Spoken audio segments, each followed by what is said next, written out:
பழைய கடன்கள் பைசலாகும், பெரிய ஆச்சரியமாக இருக்கும், கோர்ட்டில் வென்றுடுவாங்க, கோர்ட்டில் வழக்குகள் வெற்றி ஏற்படும். அதெல்லாம் வந்து ஆச்சரியத்தக்க முன்னேற்றத்தை ஏற்படுத்தும். யாருக்கு? மிதுனத்துக்கு. தொழில் ரீதியாக, உத்தியோக ரீதியாக, வியாபார ரீதியாக, படிப்பு ரீதியாக மிதுனம் எல்லாத்திலையும் சூப்பர் டூப்பராக இருக்கக்கூடிய காலகட்டம். மிதுனத்துக்கு வந்து தொழில் தான் அற்புதம். தொழில் வந்து அடிமை தொழிலிருந்து நிறைய தொழிலதிபர்களாக மாறக்கூடிய ராசிக்காரர்கள் யார் என்று பார்த்தால் மிதுன ராசிக்காரர்கள்.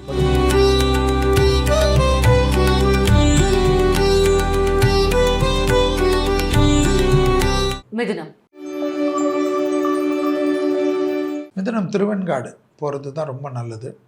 மிதுனத்துக்கு எப்பவுமே இந்த அலர்ஜி, சளி தொந்தரவு, காது மூக்கு தொண்டை, சைனஸு, ஒத்த தலைவலி, ஆர்ட்டை வந்து மிதுனம்னா செக் பண்ணிக்கணும். மிதுனத்துக்கு குரு உச்சமாகறனால ஆர்ட்டு தான் நிறைய பேருக்கு 30 வயசை கடந்தவங்க, 24 வயசை கடந்த மிதுனம் வந்து ப்ரெஷர், பிபி பார்த்துக்கிறது, ஆர்ட்டை நல்லா செக் பண்ணிக்கிறது. மிதுனத்துக்கு வந்து நல்ல இதை வந்து ஒரு நாள் 2 நாள் ஹாஸ்பிட்டலில் இருந்து நல்ல ஜம்முன்னு வீட்டுக்கு வர்றது, மரண பயம் போயிடுறது, மரணத்துக்கு உண்டான கண்டத்துலேருந்தே தப்பிச்சிருவாங்க. அதெல்லாம் மிதுனத்துக்கு நல்லது நடக்கும். பழைய கடன்கள் பைசலாகும், பெரிய ஆச்சரியமாக இருக்கும், கோர்ட்டில் வென்றுடுவாங்க, கோர்ட்டில் வழக்குகள் வெற்றி ஏற்படும். அதெல்லாம் வந்து ஆச்சரியத்தக்க முன்னேற்றத்தை ஏற்படுத்தும். யாருக்கு? மிதுனத்துக்கு. தொழில் ரீதியாக, உத்தியோக ரீதியாக, வியாபார ரீதியாக, படிப்பு ரீதியாக மிதுனம் எல்லாத்திலையும் சூப்பர் டூப்பராக இருக்கக்கூடிய காலகட்டம். ஸோ வார்த்தைகள் மட்டும் கவனம், குடும்பத்தில் ரொம்ப கவனம். ஏன்னா 2ஆம் இடத்துல குரு உச்சத்தில் இருக்கார். அப்போ குடும்பத்தில் நிறைய பேர் குழப்பத்தை ஏற்படுத்திடுவாங்க. அதை மட்டும் கொஞ்சம் மிதுனம் கவனமாக பார்த்துக்கணும். அந்த குடும்பத்தை விட்டுட்டு அப்புறமா என்ன வெளி உலகத்தில் நல்லது நடக்கும். ஸோ குடும்ப விஷயத்தில் அதீத கவனமாக இருப்பது மிதுனத்துக்கு ரொம்ப நல்லாயிருக்கும். அதே போல் வாக்குவாதத்தில் ஈடுபடுவது சட்ட சிக்கல் வரைக்கும் போயிடும். அதில் மட்டும் கொஞ்சம் பார்த்துக்கணும். பக்கத்து வீட்டுக்காரங்க, சொந்தக்காரங்க, அவங்களுக்குள்ள தகராறு, இவங்களுக்குள்ள தகராறு, பஸ்ஸில் போகிறச்ச தகராறு, இதெல்லாம் மிதுனம் கொஞ்சம் பண்ணவே கூடாது. ஹெல்த்து வந்து கண்டிப்பாக ஒரு ரெக்கவர் ஆகும். ஹெல்த்தில் ரொம்ப நாள் இருந்த ஒரு தொந்தரவு கிளியர் ஆகும், நிறைய இருக்கும். அதில் திருவெண்காடில் அகோரமூர்த்தி வந்து ரொம்ப விசேஷம், பெரிய சந்தோஷத்தை கொடுக்கும், ஆச்சரியத்தக்க முன்னேற்றத்தை கொடுக்கும். அதே போல் வந்து மிதுனத்துக்கு வந்து தொழில் தான் அற்புதம். தொழில் வந்து அடிமை தொழிலிருந்து நிறைய தொழிலதிபர்களாக மாறக்கூடிய ராசிக்காரர்கள் யார் என்று பார்த்தால் மிதுன ராசிக்காரர்கள். படிப்பு தடை, உத்தியோக தடை, வியாபாரத்தில் இருந்த சிக்கல், கூட்டு தொழிலிருந்து தனிப்பட்ட தொழில் தொடங்குவது எல்லாமே மிதுனத்திற்கு நன்மையான காலகட்டத்தையும் நன்மையான சூழ்நிலையும் நிச்சயமாக ஏற்படுத்தி தரும். மிதுனம் அதே போல் இதமாக பேசக்கூடிய மிதுனத்திற்கு பெரிய வெற்றிகள் ஏற்படும். குடும்பமாகட்டும், வெளியிடமாகட்டும், எல்லாத்துலேயும் கொஞ்சம் சாந்தமாக பேசணும். ரொம்ப கோவப்படுறது, தப்பான வார்த்தை பேசுறது, கெட்ட வார்த்தை பேசுறது, இதெல்லாம் மிதுனத்துக்கு தவறான வழியாயிடும்.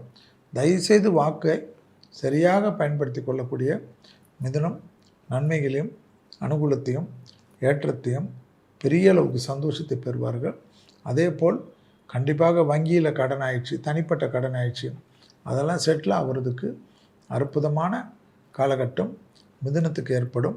நண்பர்கள் உதவுவது, எதிரிகள் வந்து இவர்களிடத்தில் சமாதானம், உடன்படிக்கை ஏற்படுவதெல்லாம் ஏற்படும். சார், இப்போ வந்து குரு பெயர்ச்சியாக இருக்குது. அந்த திருக்கணிதம், வாக்கியம், பஞ்சாகம் அப்படின்னு 2 விஷயங்கள் இங்கே சொல்லப்பட்டாலும் மேஜர் டிஃப்ரென்ஸ் எல்லாம் 5-10 நாட்கள் இது எப்போதுமே ஒரு குழப்பத்திலே இருக்குது. இதை தாண்டி இப்போது இந்த கடக ராசியில் வந்து அவர் குரு பெயர்ச்சியாக இருக்காரு சார். ஸோ ஃபஸ்ட்டு வந்து ஒரு பொது பலன், அது மட்டும் இல்லாமல் கடக ராசியில் தான் வந்து விஜய் அவர்களும் இருக்கார். இப்போ இந்த தமிழ்நாட்டுக்கு இது எந்த மாதிரியான ஒரு இது? ஜாதகத்தில் ஜோதிடத்தில் ஒழுங்காக பார்த்தீங்கன்னா பொது பலன்னா ஸ்பெஷல் கிடையாது. தமிழ்நாடு உலகத்துக்கு தான் பொது.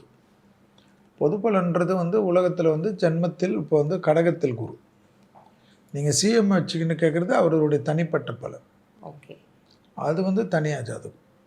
இப்போ கடகத்தில் குரு வர்றது வந்து உச்சம் பெறுவார்.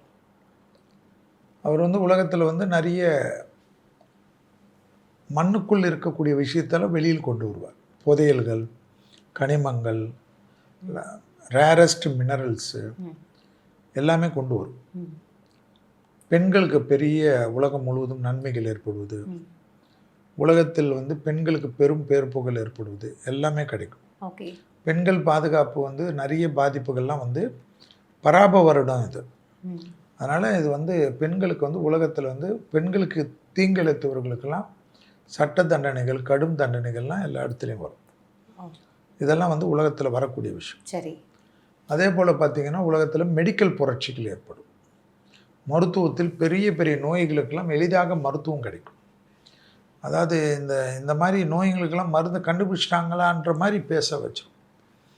அதில் குறிப்பாக ரத்தத்தில் இருக்கக்கூடிய நோய்கள், ரத்தத்தில் பரவக்கூடிய நோய்னா கேன்சர்.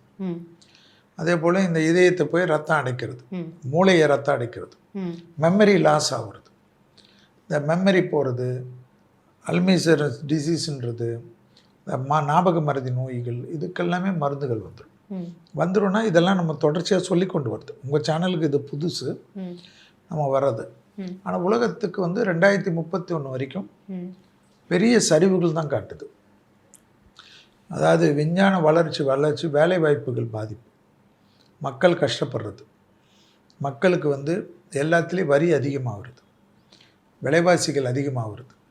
அதே போல் இந்த வருஷம் குரு வர்றதுனால விருச்சகத்தை பார்க்கிறார் 5ஆம் பார்வையாக, 7ஆம் பார்வையாக மகரத்தை பார்க்கிறார், 9ஆம் பார்வையாக மீனத்தை பார்க்குறதுனால தங்க விலை ஏறும். அதே போல் விவசாயத்தில் புரட்சிகள் ஏற்படும், கால்நடை துறையில் புரட்சிகள் ஏற்படும். அதே போல் நாம் சொன்னது தான், வேலை வாய்ப்புகள் பெரிய பாதிப்புகள் ஏற்படும், மத மோதல்கள், இன மோதல்கள், இளைஞர்களால் இளைஞர்கள் வேலை வாய்ப்பு பாதிப்பு அதிகமாக உலகம் முழுவதும் எதிர்பார்க்காதெல்லாம் நடக்கும்.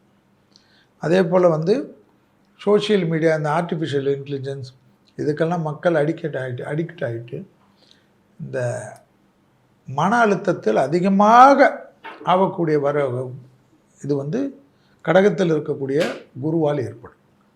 மன அழுத்த நோய்கள் நிறைய வரும். ஸோ இளைஞர்கள் தான் நிறைய பாதிப்பு. இதெல்லாம் இருக்கக்கூடிய அமைப்பு. அதில் தமிழ்நாடு எஸ்பெஷலி எல்லாம் கிடையாது. பொதுவாகவே 2031 வரைக்கும் உலகம் இந்த போக்கில் தான் போர் மேகங்கள், யுத்த தளவாடங்கள், யுத்தத்திற்கு ரொம்ப பெரிய டெக்னிக்கெல்லாம் சாதாரண டெக்னிக்கில் பெரும் மரண சேதங்கள், அதே போல் கடல் வழி போக்குவரத்து பாதிப்பு, இதெல்லாம் நோய் தொற்று நோய்கள் உருவாக்குறது, அதான் மனிதனே உருவாக்கி நோய்களை கொடுக்கறது, பயோவார், இதெல்லாம் பண்ணி மக்களை ஒரு அல்லோலப்படுறது. அப்போ உலகத்திலே பாதிப்புனா தமிழ்நாடும் உலகத்தில் தானே, இந்தியாவுக்கே இருக்குது. தலைவர்கள் செய்யக்கூடிய தவறு, தலைவர்கள் தவறான முடிவு எடுப்பதனால் மக்கள் பாதிப்பாகிறது. இதெல்லாம் நிறைய பேர்களுக்கு தலைவர்களுக்கு தேக ஆரோக்கியத்தில் குறைபாடு வருகிறது.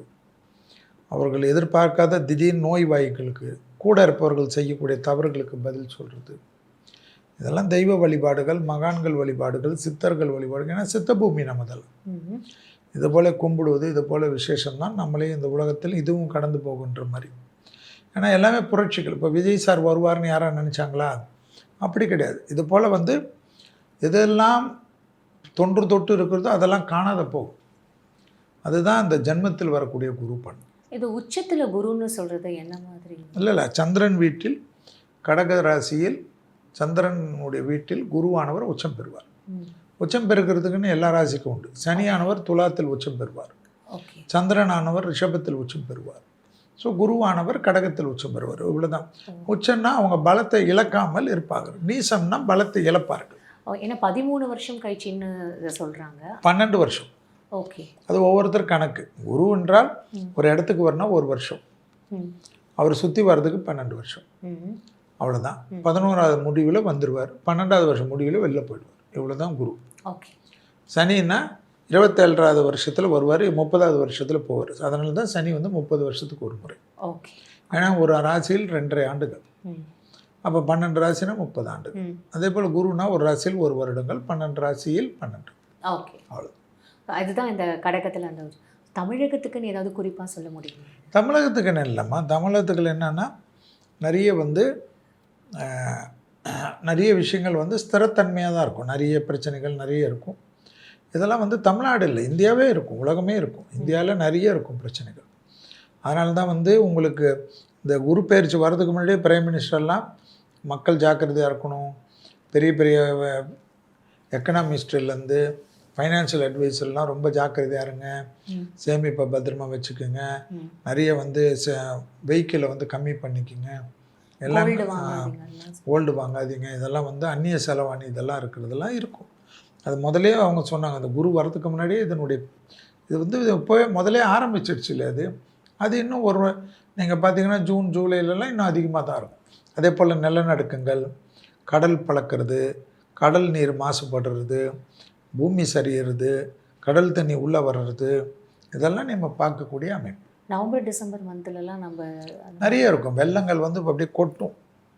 அதெல்லாம் முதலே எச்சரிக்கை நடவடிக்கைலாம் அரசாங்கம் கவர்மெண்ட்லாம் எடுக்கணும். இப்போ புது கவர்மெண்ட் வந்திருக்கு, அவர்களெல்லாம் முதலே வந்து அதுக்கு உண்டான பிளானிங் பண்ணணும். இல்லைன்னா கெட்ட பேர் வரும். ஏன்னா நிறைய பிரச்சனைகள் வரும். வெள்ளம், அதாவது மழை காலத்தில் மழை பெய்யாமல் வெயில் அடிக்கும், வெயில் காலத்தில் மழை அடிக்கும், புயல்கள் அடிக்கும். அதுபோல் நிறைய காற்றால் ஏற்படக்கூடிய அமைப்பு பெரிய அளவு சொல்லுங்கள்.